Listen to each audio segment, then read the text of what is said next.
अस्सलामुअलैकुम dear student. आज के इस लेक्चर में हम इंट्रोडक्शन ऑफ बायोलॉजी के बारे में पढ़ेंगे। इंट्रोडक्शन।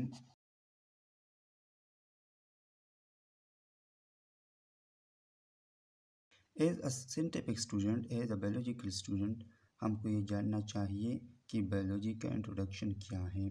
तो सबसे पहले हम इसके नाम के बारे में जानते हैं कि इसका नाम कहाँ से आ गया। तो स्टूडेंट, ये दो लफ्ज़ों का मजमुआ है, एक बायो है और एक लॉगी है। ठीक है, तो आप जानते होंगे bio mean life and logos और लॉगी मीन स्टडी।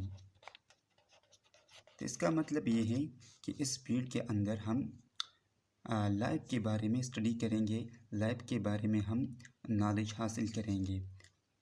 स्टूडेंट, लाइफ दो किस्म के होते हैं, एक होता है लाइफ स्टेबल लाइफ और दूसरा होता है अनस्टेबल लाइफ। ठीक है, तो स्टेबल लाइफ में ऑर्गेनिज्म का जो सिस्टम्स होता है ना, वो सारे सिस्टम प्रॉपरली फंक्शन करते हैं, तो उसको हम स्टेबल लाइफ कहते हैं। और दूसरा अनस्टेबल लाइफ होता है। तो अनस्टेबल लाइफ में ऑर्गेनिज्म की जितनी बॉडी के ये जितने सिस्टम्स हैं ना, वो डिस्टर्ब हो जाते हैं किसी भी इफ़ेक्ट की वजह से, तो उसको हम फिर अनस्टेबल लाइफ कहते हैं। ठीक है, तो इस अनस्टेबल लाइफ को हम जब स्टेबल बनाते हैं, इसकी स्टडी को हम बायोलॉजी कहते हैं। और ये लफ्ज़ जो है ना, ये ग्रीक वर्ड है।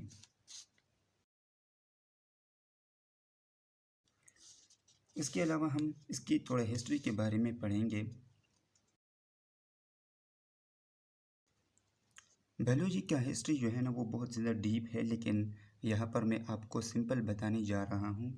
लेटेस्ट साइंटिस्ट जितने भी हैं, उन्होंने बायोलॉजी के हिस्ट्री को मुख्तलिफ पीरियड्स में डिवाइड किया है। ठीक है, तो सबसे पहला पीरियड जो है ना, वो इजिप्शियन पीरियड है।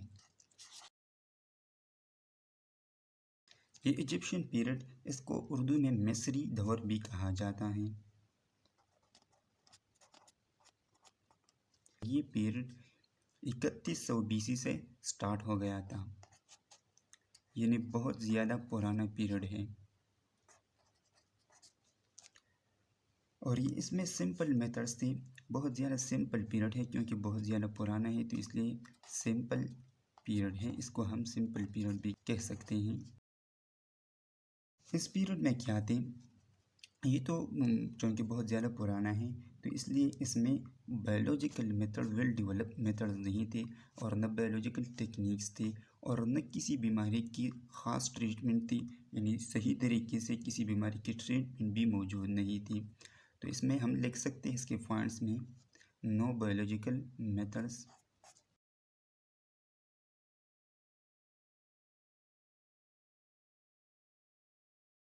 इसके साथ साथ इस दौर में सही तरीके से ट्रीटमेंट भी नहीं किया जा सकता था किसी मरीज़ की, तो इसमें प्रॉपर ट्रीटमेंट भी मौजूद नहीं था।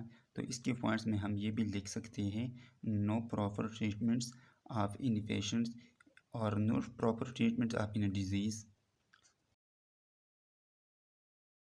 इसके साथ साथ इस दौर में प्रॉपर बायोलॉजिकल टेक्निक्स भी मौजूद नहीं थी, तो हम ये भी लिख सकते हैं। तो स्टूडेंट, बायोलॉजिकल टेक्निक्स और बायोलॉजिकल मेथड्स क्या है, इसके बारे में अपकमिंग लेक्चर्स में बात होगी इंशाल्लाह। फिर इसके बारे में मैं आप लोगों को डिटेल से बताऊंगा कि बायोलॉजिकल टेक्निक्स और बायोलॉजिकल मेथड्स क्या है। तो दूसरे दौर हमारे साथ शुरू हो जाता है ग्रीक पीरियड।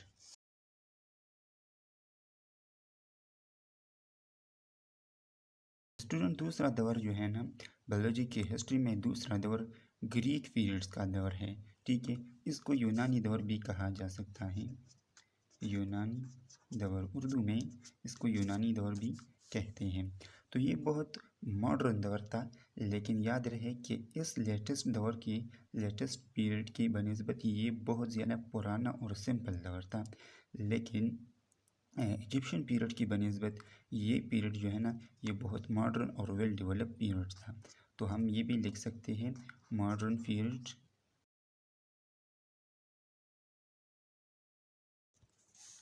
ठीक है स्टूडेंट्स, ये जो है ना, ये मॉडर्न पीरियड था, लेकिन इजिप्शियन पीरियड की बनिस्बत ये मॉडर्न था।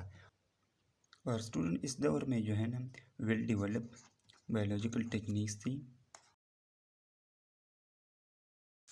और वेल डेवलप बायोलॉजिकल मेथड्स भी मौजूद थे।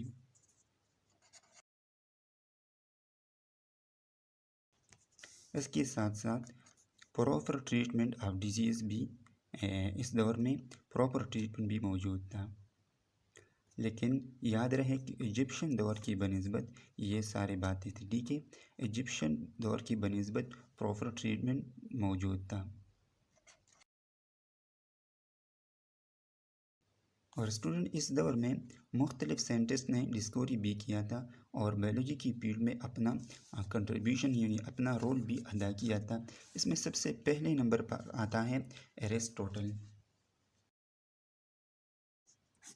वैसे तो एरिस्टोटल का जो है ना बहुत ज़्यादा डीप कंट्रीब्यूशन है बायोलॉजी की फील्ड में, लेकिन मैं आपको सिंपल बताने जा रहा हूँ एरिस्टोटल की हिस्ट्री के बारे में।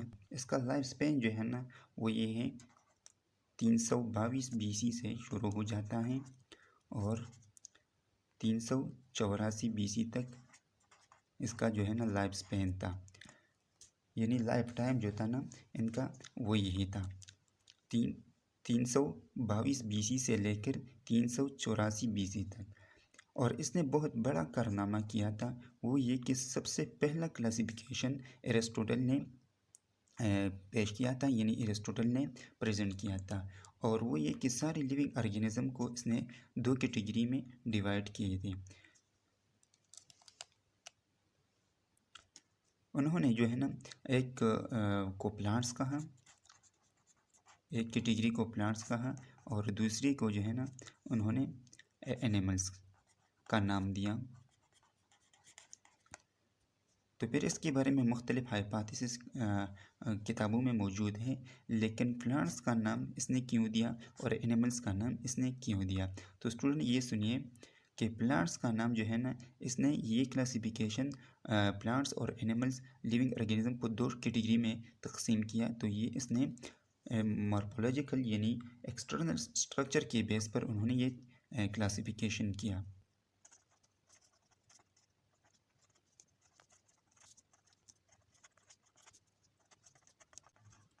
ये क्लासिफिकेशन उन्होंने एक्सटर्नल स्ट्रक्चर के बेस पर किया था, ठीक है।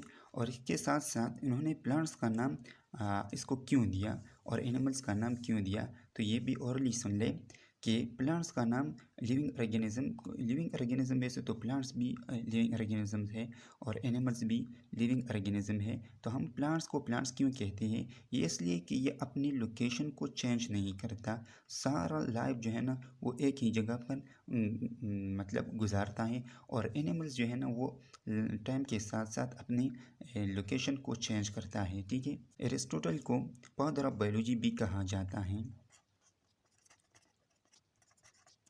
एरिस्टोटल को फादर ऑफ बायोलॉजी क्यों कहा जाता है, ये भी एमसीक्यूज में आ सकता है, शॉर्ट क्वेश्चन में भी आ सकता है, ठीक है। कि इसको फादर ऑफ बायोलॉजी क्यों कहा जाता है, तो इसकी जवाब यही है कि इसने सबसे पहला बुक बायोलॉजी की फील्ड में सबसे पहला बुक जो है ना वो एरिस्टोटल ने लिखा था और इसका नाम था, इसकी बुक का नाम था हिस्टोरिया एनिमिलियम या हिस्टोरिया एनिमिलिया भी आ सकता है। इसकी बुक का नाम जो है ना हिस्टोरिया एनिमिलियम है। और इस कंट्रीब्यूशन के बेस पर साइंटिस्ट एरिस्टोटल को फादर ऑफ बायोलॉजी भी कहते हैं और फादर ऑफ बायोलॉजी कंसिडर करते हैं, क्योंकि इसने पहला बुक हिस्ट्री में पहला बुक जो है ना बायोलॉजी की फील्ड में इसने लिखा था। तो स्टूडेंट ये शॉर्ट सी लेक्चर हुई, इंशाल्लाह मिलेंगे नेक्स्ट लेक्चर में, तब तक के लिए अल्लाह हाफिज़।